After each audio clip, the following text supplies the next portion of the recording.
এজন লম্পট যুৱকে এগৰাকী ছাত্ৰীক অশ্লীল ইংগিত দিয়াক কেন্দ্ৰ কৰি উত্তপ্ত হৈ উঠে দক্ষিণ কামৰূপৰ কালাতলী কাটমি উচ্চতৰ মাধ্যমিক বিদ্যালয়।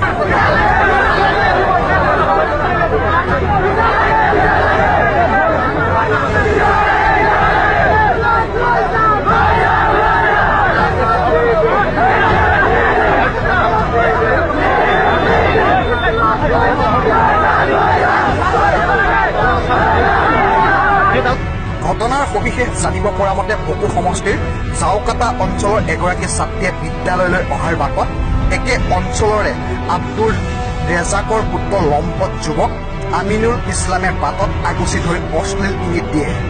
ছাত্ৰীগৰাকীয়ে অমান্তি হোৱাত লম্পট যুৱকজনে ছাত্ৰীগৰাকীক অপহৰণৰ চেষ্টা চলায়। ছাত্ৰীগৰাকীয়ে কেনেবাকৈ যুৱকজনৰ কবলৰ পৰা দৌৰি আহি বিদ্যালয়ত উপস্থিত হৈ লগৰীয়াসকলক ঘটনাৰ সম্পৰ্কে বিৱৰণি কয়।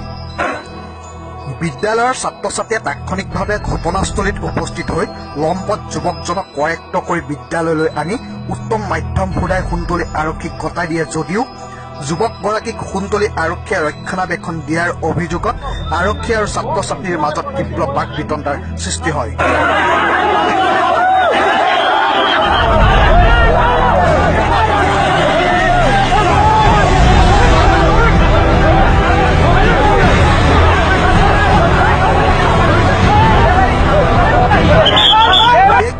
বিদ্যালয়খনত তীব্ৰ উত্তেজনাৰ সৃষ্টি কৰাৰ লগতে সমগ্ৰ অঞ্চলত সৃষ্টি হৈছে তীব্ৰ চাঞ্চল্য। ছোৱালীজনীক মানে ল'ৰাজনে মানে স্কুলৰ পৰা যোৱাৰ সময়ত মানে অপহৰণ কৰাৰ চেষ্টা কৰিছিল। মানে তেওঁ ৰাস্তাৰ সন্মুখত থিয় হৈ তাৰপিছত ছোৱালীজনী কিবা কিবি কৈছে। সেইটো ছোৱালীজনী ঘৰত কমপ্লেইন কৰাৰ পিছত ঘৰৰ পৰা ছোৱালীজনী কমপ্লেইন কৰিছে আৰু ছোৱালী ঘৰৰ পৰা ল'ৰাজনে ঘৰত কমপ্লেইন কৰিছে।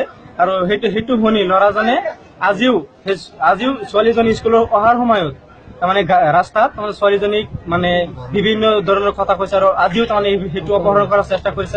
যে মই তো কি কৰিছো কালি কৈ যে মোৰ ওচৰ গাৰ্জেনত গোচৰ দিছে। সেইটো কাৰণে ছোৱালীজনী নিৰুপায় হৈ বেলেগ মানুহৰ এজনৰ ঘৰত গৈ সিহঁতৰ গাৰ্জেনক ফোন কৰিছিল আৰু ফোন কৰাৰ পিছত গাৰ্জেন আহি ল'ৰাটোক ধৰিছিল। ধৰাৰ পিছত এখন ঘৰত ল'ৰাটোক বহি আৰু গাঁৱৰ মানুহে মিলি মেল বহিছিল। আৰু পিছত আমি শুনা পালো আমাৰ স্কুলত আহি খবৰ দিলে। আমি স্কুলৰ পৰা গৈ চালো যে এনেকুৱা পৰিস্থিতি, এনেকুৱা ঘটনা হৈ আছে। তো সেইটো আমি গৈ শুনাৰ পিছত আমি আইন প্ৰশাসনৰ ওচৰত। হাফিজুৰ ৰহমানৰ সহযোগত ৰেজাউল কবিৰৰ প্ৰতিবেদন, নিউজ 8 নৰ্থ ইষ্ট।